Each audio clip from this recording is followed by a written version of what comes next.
चेन्नई की गलियों से निकलकर करोड़ों दिलों पर राज करने वाला एक लड़का, जिसे लोग पहले इलाया थलापति कहकर बुलाते थे, वही लड़का आगे चलकर तमिलनाडु की राजनीति का सबसे बड़ा चेहरा बन गया। ये कहानी है विजय की, एक ऐसे सुपरस्टार की जिसने पर्दे पर हीरो बनने से शुरुआत की और आखिरकार मुख्यमंत्री की कुर्सी तक पहुंच गया।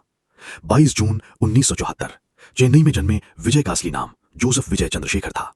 पिता S.A. चंद्रशेखर फिल्म निर्देशक थे और मां शोभा गायिका। फिल्मी माहौल घर में था, लेकिन विजय के लिए रास्ता आसान नहीं था। बचपन में वो बहुत शांत और शर्मीले थे, स्कूल में कम बोलते थे। किसी को अंदाजा नहीं था कि यही लड़का एक दिन लाखों लोगों की आवाज बनेगा। विजय ने बाल कलाकार के रूप में फिल्मों में काम शुरू किया। जब वो हीरो बने तो उन्हें लगातार आलोचनाओं का सामना करना पड़ा। लोगों ने कहा कि उनमें स्टार वाली बात नहीं है, उनकी आवाज, उनका लुक, यहां तक कि उनके डांस तक का मजाक उड़ाया गया। लेकिन विजय चुप रहे। उन्होंने जवाब शब्दों से नहीं, मेहनत से दिया। धीरे धीरे उनकी फिल्में सुपरहिट होने लगी। उनकी फिल्मों में एक खास चीज थी, आम आदमी की लड़ाई, भ्रष्ट नेताओं के खिलाफ गुस्सा, गरीबों के लिए न्याय, शिक्षा और बेरोजगारी जैसे मुद्दे। लोग सिर्फ फिल्म नहीं देख रहे थे, वे विजय में अपना प्रतिनिधि देखने लगे थे। फिर वो दौर आया जब विजय सिर्फ अभिनेता नहीं रहे, बल्कि एक भावना बन गए। उनकी फिल्मों के पोस्टरों पर दूध चढ़ाया जाने लगा। हजारों लोग थिएटर के बाहर जश्न मनाते थे। तमिलनाडु में उनकी फैन फॉलोइंग किसी राजनीतिक आंदोलन जैसी दिखने लगी थी। लेकिन असली बदलाव फिल्मों के बाहर शुरू हुआ। विजय के फैन क्लब समाज सेवा करने लगे। ब्लड डोनेशन कैंप, गरीब छात्रों की मदद, बाढ़ राहत, हर जगह उनके समर्थक दिखाई देने लगे। विजय समझ चुके थे कि उनकी ताकत सिर्फ सिनेमा नहीं, जनता है। समय के साथ उनकी फिल्मों के संवाद और ज्यादा राजनीतिक होते गए। वे शिक्षा व्यवस्था, भ्रष्टाचार और सिस्टम पर खुलकर सवाल उठाने लगे। कई बार विवाद भी हुए, कुछ फिल्मों पर राजनीतिक दबाव तक लगाया गया, लेकिन हर विवाद ने विजय को और मजबूत बना दिया। तमिलनाडु की राजनीति का इतिहास फिल्मों से जुड़ा रहा है। M.G. रामचंद्रन और J. जयललिता जैसे सुपरस्टार पहले भी मुख्यमंत्री बन चुके थे। इसलिए जब विजय की राजनीति में आने की चर्चा शुरू हुई, लोगों ने उसे गंभीरता से लिया। फिर एक दिन विजय ने अपनी राजनीतिक पार्टी की घोषणा कर दी। पूरा तमिलनाडु हिल गया। लाखों युवा उनके समर्थन में उतर आए। सोशल मीडिया पर सिर्फ एक सवाल था, क्या थलापति अगला मुख्यमंत्री बनेगा? राजनीति का मैदान फिल्मों से अलग था। यहां असली विरोधी थे, असली संघर्ष था।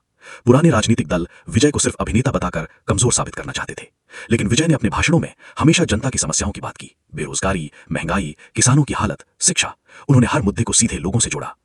चुनाव का समय आया। तमिलनाडु की सड़कों पर विजय की रैलियों में भारी भीड़ उमड़ने लगी। युवा उन्हें बदलाव का चेहरा मानने लगे। पहली बार वोट देने वाले लाखों लोगों ने कहा, अब नई राजनीति चाहिए। विजय ने अपने प्रचार में बड़े बड़े वादों से ज्यादा भरोसा जीतने पर ध्यान दिया। उन्होंने कहा कि राजनीति सत्ता के लिए नहीं, सेवा के लिए होनी चाहिए।